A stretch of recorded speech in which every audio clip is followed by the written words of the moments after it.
place so true, with stories of greatness we pursue. Welcome to Inner Goat. Welcome to Inner Goat podcast, hosted by Steinkühler and Maiworm. We are excited to have today's incredible guest, Daniel Bosmann, here with us. Exactly. Daniel is the founder and CEO of our Greenery, which is a very smart indoor farming concept that aims of really shaping the future of food. And we are very excited to have you, Daniel. Welcome. Super excited to be here as well. Thanks for the invitation. 100%. I saw that you have an incredible CV in terms of which different aspects came step by step. I saw that you did like also artistic things, that you did designing things, that you also dealt with surfboards, and that somehow you landed to do indoor farming. Maybe to give us a small wrap up, where did you start in your entrepreneurial journey? Maybe even as a kid selling something on the street, I don't know. What was your first entrepreneurial action? Already good intentions or a good nose for the facts. I was thanks for letting me share that. First of all, I was a super dreamy kid. I was very dreamy. I was very much in my head, I always had ideas when I played Lego. I always played myself as an inventor that would create things.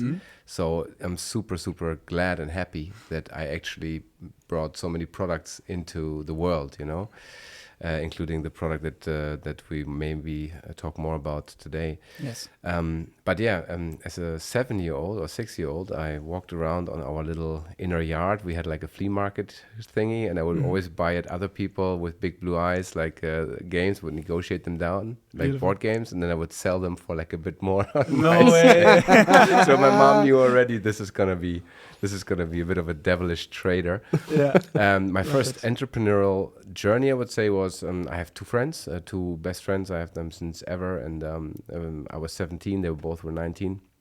We bought a Volkswagen Bulli, and we built a bar inside. And because we all were from Berlin, so we drove always on the weekends. We drove in front of the clubs, and we sold rather shitty cocktails into the crowd, into the waiting lines, and made very good money with this until the bouncers told us, like, guys, we're going to beat you up if you keep on selling these drinks, because you basically drop the budget or the spending of people inside because they're too drunk. So that was that. And then I did a lot of things that also didn't work well. Started a company in Australia for construction. We had some problems on the construction side. So like for 2.5 months, my pay was like 800 euros after I paid everybody else. I had 800 euros. And, just crazy stuff. And like a lot of trial and error, I would say. And eventually, I think the first project that went really, really big was the surfboard factory in China. Okay. I met some businessman in Taiwan, and he was about to embark on a journey to China. It was the gold rush times, end of the 2000s, was 2005 or 2006 that we started this. And I was responsible for improving the quality and improving and like getting also customers there. And the beginning was a nightmare, right? Because we had like these 80 Chinese guys and women that never built surfboards. Yeah, so they had no clue about that. And normally before that you would go on Bondi Beach or somewhere, and you get from a chilled dude who surfs whole life, you would build your surfboard, right? But that would be $2,000, and our aim was to make it a mass product. And so the first year the quality was so bad that I got regular these calls, from Australia, like, "Hey mate, Danny, you got to pick up the surfboards, mate. They're fucking shit, lad." It was just crazy. And eventually we improved the quality, but we always had very, very big ceilings. Yeah. So one day we had, with one of the biggest American surfboard brands, I was able to make a deal that they would get a lifelong discount. But for that, they would bring their shapers over, they would bring their quality, their know-how, and then the quality skyrocketed. Obviously. And it's still today the best surfboard factory in the world. And I'm not a part of it anymore, but I made sure that I get rewarded for the incredible 4 years that we did. How important is it to go out with a shitty product to then increase the quality? I can tell you forever about that too. like that brings us to our greenery, where in between the surfboard factory and our greenery, there are also a few things. But with our greenery, we developed the room garden. We call it Raumgarten, and that's like a sideboard-ish furniture piece, 3 levels with LEDs, automatic water, fertilizer, and so on. You can grow any kind of food. It's an open access concept, so we have like over 190 different varieties of food. The first prototypes we developed, we immediately sold to our waiting list customers. Wow. And we wrote with them a contract that any kind of like flaws in the product will be fixed, but they're not giving them the right to send the product back. So the first 20 customers had a freaking prototype that was so bad. But all of these 20 people are still customers. No way. of our Oh, greenery. wow. We exchanged the product, of course. Yeah. Going into the market as early as possible is absolute key, and this is also connecting greatly to your guys' vision, right? To be brave, Sure. and that's when you build something complex, you need experts, and sometimes a fair share of experts are more introverted or more they like to solve little detailed problems. They're very linear, so for them, the most comfortable thing you can do to them is sending them into a room and say, develop it, come back and give me the result. But that doesn't work. You know, you need feedback loops, you need market exposure. Yeah. Speak with the customers. Definitely, right? Go to the Ask questions. Exactly. Yeah. Go in there. You know, like be brave and don't hold back on getting a slap once in a while, because that's fine. You know, but at the end, often customers, if you're open about it, they're very forgiving and they want to be part of something, because what really motivates us, right? It's not that the product is perfect. If you get there, like Apple, for example, you definitely have a different level of easiness And expectations as well. Exactly, but people are getting inspired by your dedication, by your emotion, right? By what you really want to change in the world, and that makes people very, very forgiving. Yeah, I love that. So going back to the future maybe for a second, because our greenery has a great vision. And my question to you is, like, how do you envision the future of food, especially for a city like Berlin, with your product, but also beyond?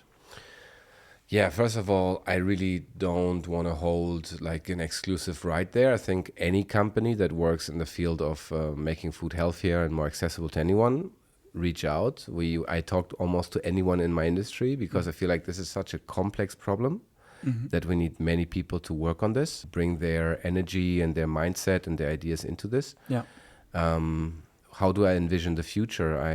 I really believe that it's time for us to use automation, AI, simple yet complex systems to help us not only to wash our dishes or move us from A to B, but also to do the most important thing that makes food production hyper local. Because once we have that, food becomes not only a necessity, but it becomes something that is, again, very pleasurable. Yeah. Because the more local you're producing your food, the more nutrients it has, and therefore the more flavors. When you eat something that has a very complex palate, and it doesn't have like some muesli brand written on it and it says super delicious fresh or something, which is a lie. But if it's something from nature, or like something in a restaurant that you trust and it tastes very, very good, you can be almost certain that these are the different nutrients that you're tasting. Do you think we forgot to taste food?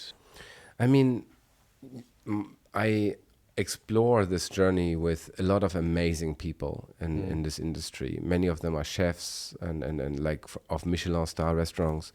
And when we show them the amount of foods that you can of produce, of plants that you can grow in our devices, many of them are just blown away, because if you go to the supermarket, right, you have like how many salads and how many herbs do you have? Even the ones that are packaged in these little plastic thingies. Yeah. 6, 7? It's not many. Not many, big right? variety, no. So we have 190 different varieties that you can grow in our devices, and it will increase, because we have in the world 40,000 edible plants. Yeah. So even 190 is not much, but 6 is certainly very little, right? So we want to do two things, and that's going back to your question and answers yours. I do believe we lost connection to the way we eat. I think we think it's normal now to take your phone out, press on a button, and 12 minutes later you have a pizza here, right? Somehow we think that's okay. If we think about who are all the people that are involved in this, and then we're paying like 12 euros and the pizza is here, it's just bizarre, right? So we are more like the opposite of that, actually. Yeah. You really see the seed that you want to grow, you put it in a little plug, you put it in our device, you see it growing, you have 100% control over the process. And that reconnects. Then we have a lot of different varieties, which inspires you to try things, right? Nature originally was going around and trying everything that you can find. I love that. Sometimes you die, not with us. But yeah, that's the thing. It's a chance to reconnect. And I envision every household having a device that grows some sort of food. May it be mushrooms, may it be salads or herbs, may it be vegetables of any sort, may it be fermentation. And our greenery will certainly grow into these different products, for sure. But I also see like a reinvention of supermarkets, like an area where you go in and you have like 20 of these devices of ours or of anyone on the wall, and you just pick whatever you want. Yeah. And that's like a kind of membership-based system, you know. And you go out and you get billed, and it's cheaper than And you talked about the Michelin star chefs, huh? Yeah. So That struck your interest. Yeah, sure. So would you say that the future chef has to be also his own farmer with our greenery? Is it possible that the better chef in the future grows their own food? The beauty of it is that is already the case. The many really high-end restaurants, they have their own rooftop garden. They grow their own food, especially herbs, because that's really a very important thing. Like Arne Anker here in Berlin, he has a device of ours, and he works with like 60 different herbs. So he's like a maniac when it comes to all the plants that nature has, right? And he cooks with them on a level which is really like high up there. It's in Charlottenburg. You guys can go there, you can try it, and you will see what varieties actually are on the palette, right? So he has a very small restaurant, but almost all the big restaurants, they have like somewhere a place to grow things, but that's limited by the seasons, right? And this is where we come in. On one hand, it's the nutrient loss that we are facing that our greenery eliminates. You know, like you have to imagine that 80% roughly of the nutrients from farm to fork are getting lost on the transport. 80%. 80%. Wow. So that means that we have like, 5 times the nutritional level, 4 to 5 times the nutritional level of food that you just buy. Yeah. The second thing is that this is actually a funny question. How long do you think a vegetable in Germany travels from farm to fork, average? From farm to fork. In Germany? 1 week? I guess it's Kilometers? more In kilometers? than kilometers. A normal vegetable. Normal vegetable. Because there's also now like the Rewe has also Yeah, local businesses involved. But I think it's around 2 weeks. Let's. Do you want to Switch dare it. to give me the answer in kilometers? I think 10,000 kilometers. Good. In Germany. Good. in Germany, I would say like at least if you have like ecosystem, because I'm from Hamburg, and the wide range of the farmers is at least 350 kilometers. At least. I mean, I would have to do the math quickly, but it's almost in the middle between the two of you. So Germany has a diameter of like 970 kilometers, if I'm not mistaken. And still food in Germany travels 2,400 kilometers per average. So So that includes the Must have potatoes that we're growing in Brandenburg and the carrots. But like herbs come from Morocco or something like this. And the whole average The average, is 2,400 kilometers, which is gigantically huge, right? It is Because gigantic. we grow it here, we wash it here, we pack it here, then it comes to distribution center, then it goes to other places, and then it doesn't taste like anything anymore because nutrients are flavor, it's connected. Yeah. So yeah, it's crazy. What is another advantage of that. For example, I heard that there is a lot of water right now in vegetables, and also the fact that there is a lot of microplastic, right? That we eat. Is this Indeed. also solving the Indeed. problem? Maybe you can give me more of this comparison side. On the water side, the numbers are like scientifically proven and very well researched. So, like a classical farm is the basis. Let's take that, right? A classical way of growing food. Compared to that, we are saving 99% of the water. 99%. Because it's a closed system, right? Yeah. If you think of the Raumgarten, Exactly. it has like a little tank. And maybe we are putting it into the picture here. And no, but we have like a tank inside, which you put the water in, and it stays in the system and only leaves the system through the food that is growing, right? So it pulls the water into the leaves and it grows, and that's basically where the water goes. On a farm, on the other hand, there's a lot of vaporization, which is tricky, because on one end that's not bad because it cools the atmosphere, but on the other end it also goes into the ground and it's gone. And yeah, that's the thing. And we are conserving that loss. So vertical farms have another problem in they also say they're very water efficient, and they are, but they have another problem. Vertical farms, compared to our solutions, are in monoculture. And monoculture is over and over again the problem of mankind, actually, because we are producing in a massive warehouse a monoculture of like basil. Then sicknesses arrive, right? Sicknesses, and all the basil roots, they want to have the same nutrition. So they take the same stuff out of the water. Therefore, they need to add new nutrients to the water, or they are exchanging the entire water with the same nutrient solution. So, of course, there are tweaks and everybody has their own recipes, but it doesn't solve that problem, really. So, growing things in diversity is the best thing. Insane.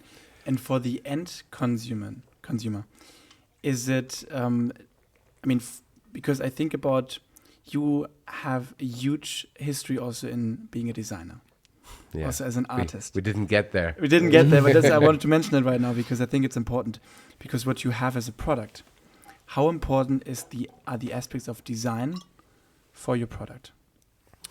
To me, that was super important because before our Greenery, in between I had like 4 restaurants. But before that, I did a lot of jewelry design, recycled materials designs for like all the artist families in Europe, like Miro, Van Gogh, so many. And it was beautiful to work with these foundations, with the families directly, bring in recycled materials, recycled plastics, bring in high quality materials into their product lines. And therefore, I always cared about the design element of products. And when we started with our Greenery, I wanted to make a product that inspires people, because I mean, the general concept of the Raumgarten is basically that it's like a Lego version of a vertical farm. Yeah. Right? You have these devices 100 centimeters wide, 85 centimeters high. Exactly. You can modularly put it against the wall, and it replaces the very high cost installation of a farm, which you need specially trained people to run. Right? This is what we avoid. But if you take one unit out, it's individually so beautiful that you are willing to put it in your lobby or put it on the food stand where people can cut for their own salads, or in my case, bring it home. And but you can do that. I have it in my living room, yes. Oh. And we have like 40% of our customers that are having it at home. And so I wanted to make sure that it's a product that people love, that people care for, and that and because sustainability also continues in the realm of how long is the life cycle of a product, right? Yeah, definitely. And the Raumgarten is constructed as like the Fairphone concept, you know, like every piece is exchangeable, every piece is upgradable. You know? So what exactly was pulling you from jewelry to green tech? No, yeah.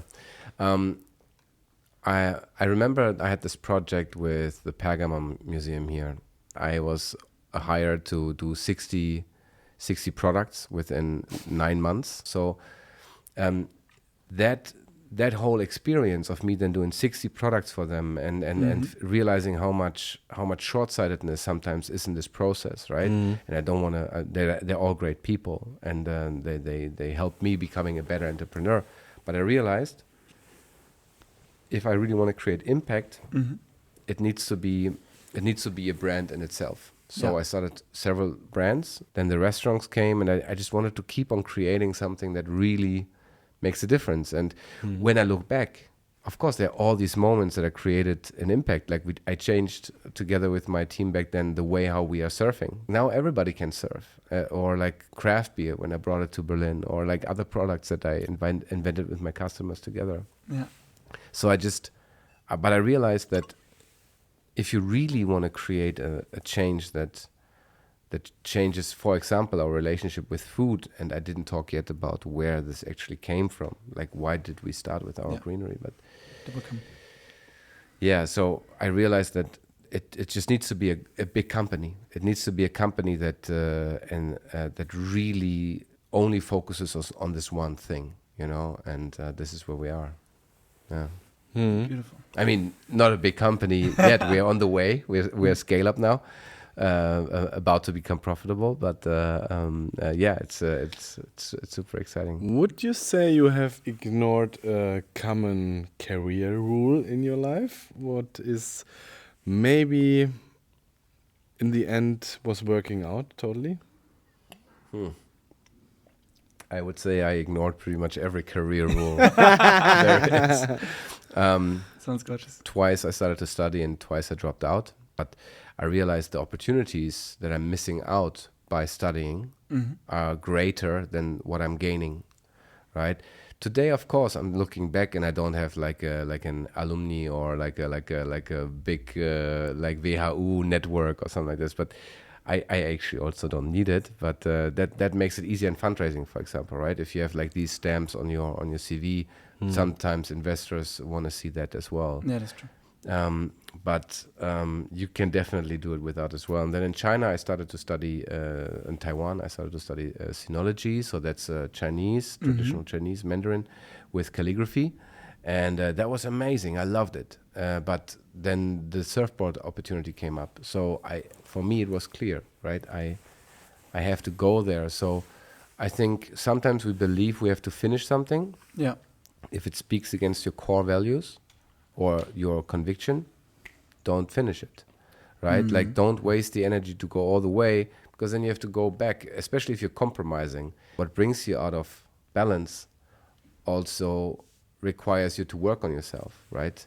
It's the best example is if you start to eat too much candy, then you gain too much weight, and you cannot just say, okay, I stopped eating candy, now I'm thin again, right? You have whatever brings you out of balance, you have to put the effort into to get you back.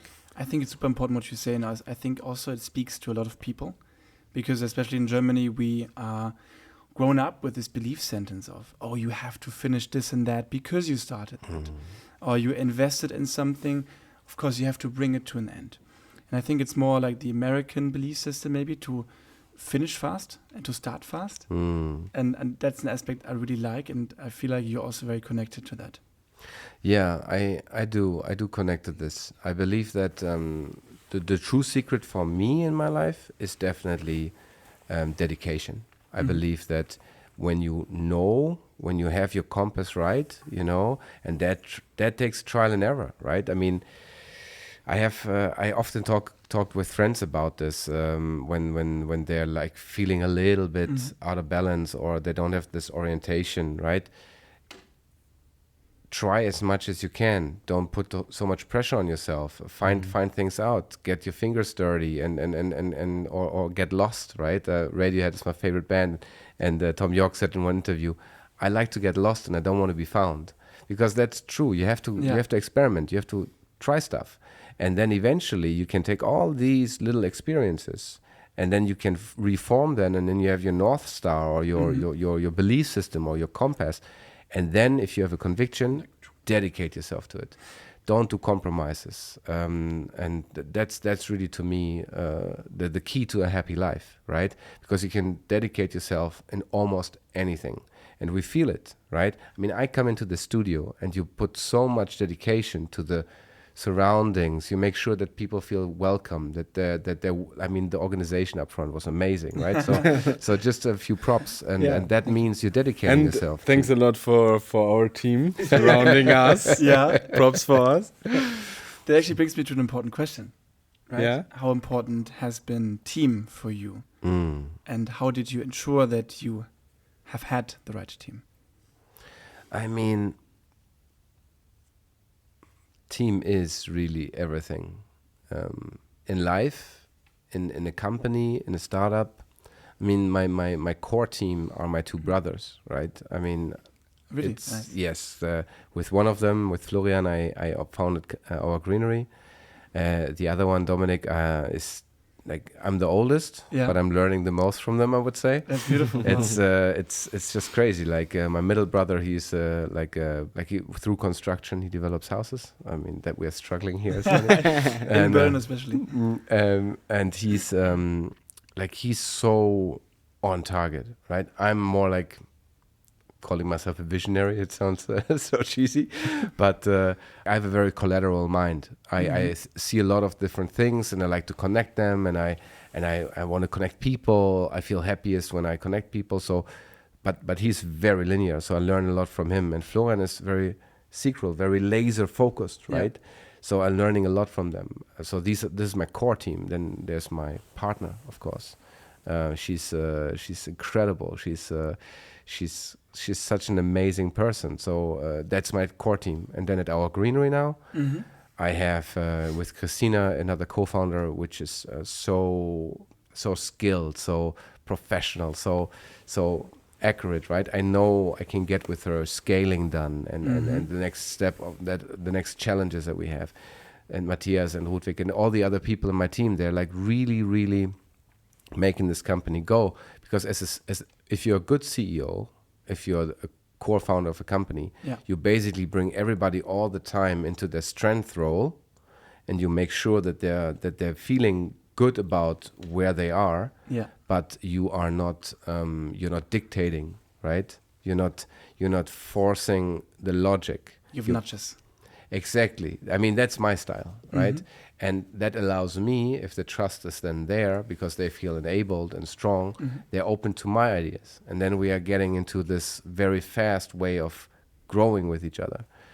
So yeah, I feel like team is really, really everything. If you had taken the safer path without going to different countries, just going into the entrepreneurial scene, doing your thing, where would you be? Who would you be now? I would not know where I would be, but yeah, I don't know. Probably something with design. I don't know. A designer in a company. Yeah, probably. Daniel, what was the moment where you thought, okay, this is what I have to do? Like 4 years ago, or maybe like 10 years ago, when did you know I have to tackle the food industry? I have to do something about sustainability, and I want to develop a product like our Greenery. Yeah, I mean, I can to the date tell you, and yeah, that's actually yeah. So I think it was 2014 in March, and I was we were just running the restaurants, and yeah, I had like 3 e-commerce brands. The restaurants were running super good. My agency was really like great deals with great companies. It was super chill time. And suddenly my phone rang, right? It's my mom. And I answer it, and she says that she's in the hospital. And so I drove there. And on the way, because I have a very strong intuition, I knew something is up.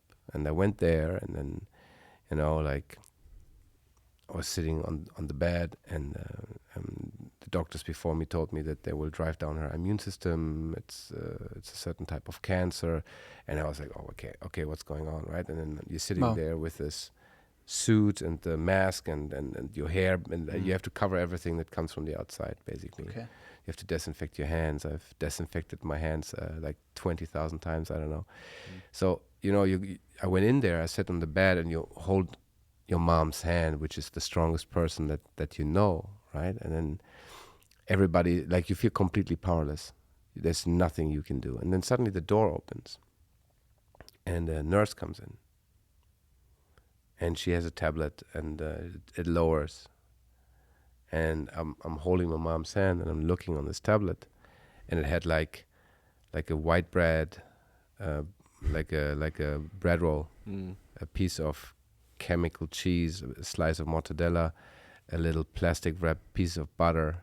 And I looked on it and I, out of the situation, grabbed her on the arm and I said, "What is this?" And then she said, "It's like a snack." I said, "You can take it outside." And then she went outside. And I was really rude, but it was just the moment, right? Yeah, the reaction that moment. So we are living in one of the richest countries in the world.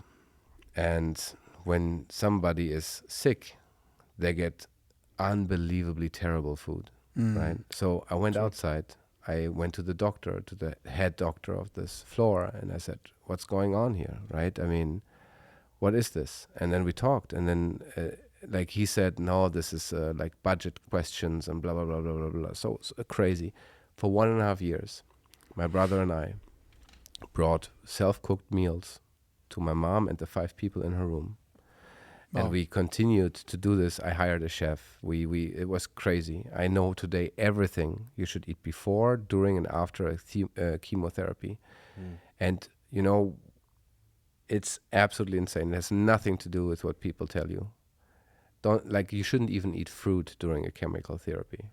You know, it's you should eat plant-based food, like natural food, and as much as you can, because your body needs that, and that was crazy. So like eventually I decided I'm gonna look into this whole industry, and I found InFarm. So I went there. I almost joined them. That was very early. Very famous. Yeah, I almost went into the founder team and as a concept designer, and we had good talks. But I just felt like the vision was just a bit too crazy, and they did a great job, right? It's a pity that they're bankrupt now. Yeah. But that was just a crazy ride, where from seeing what people get for food to today, our Greenery, 10 years later, signed deals with hospitals to grow with our products food in hospitals.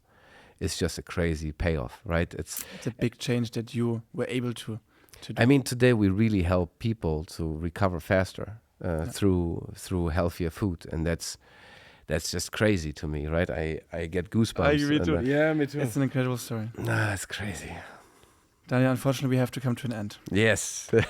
Everything ends one time. There's so much beauty in what you say, and I can really identify with the problem and the solution you bring on the table.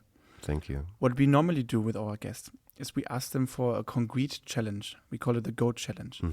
So to wrap it up, what is something that you love the listeners to do actively right now or the next day? A change of a mindset, a change of a habit, something they can do at the moment.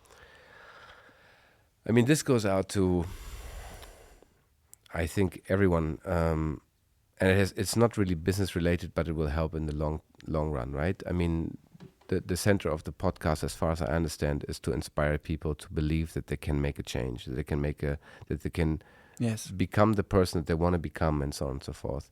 And I was thinking, like I was thinking a little bit about this, and to me, I think one thing that everybody can actually do, because it's in the realm of the possibilities and it will make a major change in your life, I believe is super simple.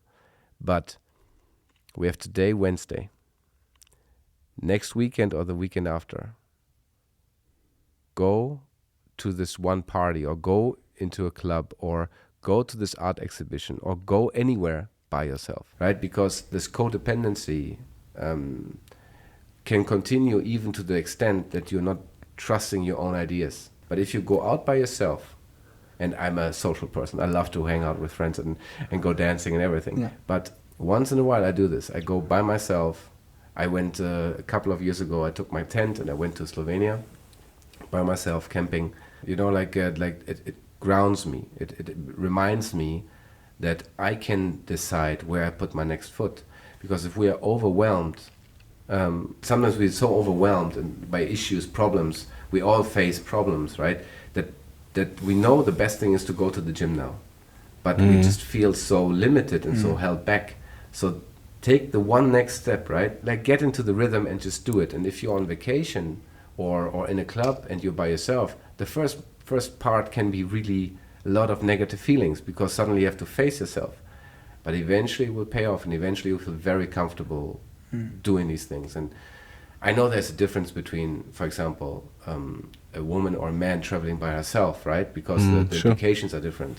But I believe, of course, evaluate the risk, and if you feel like it continues in a club environment. But I think if it's possible, go for it. Yeah. Do that. And start to feel comfortable. Do it by yourself. Yeah. That's awesome. Daniel, how can people support you in your vision? Like the way how you can support us the best is by checking out what we do, and if it applies to you as a company, if it applies to you as an office, as a private person, and if you feel like that what we do is worth your euros, buy our products and make with us this transition to a healthier society, better food everywhere. Yeah, this is basically how you can support us. Amazing. I love that. Daniel, it was such a pleasure for having you. And I wish you So all the much. best to achieve your vision, which is Yes. super mega big. But I'm sure you're going to make a part of that. All Thank the you. It best. was really cool So to now, talk with you guys. let's do communal meh to activate our inner god. 1, 2, 2, 3. 3. Meh! Perfect. Legend shines so bright. Welcome to In and Go, where every dream takes flight.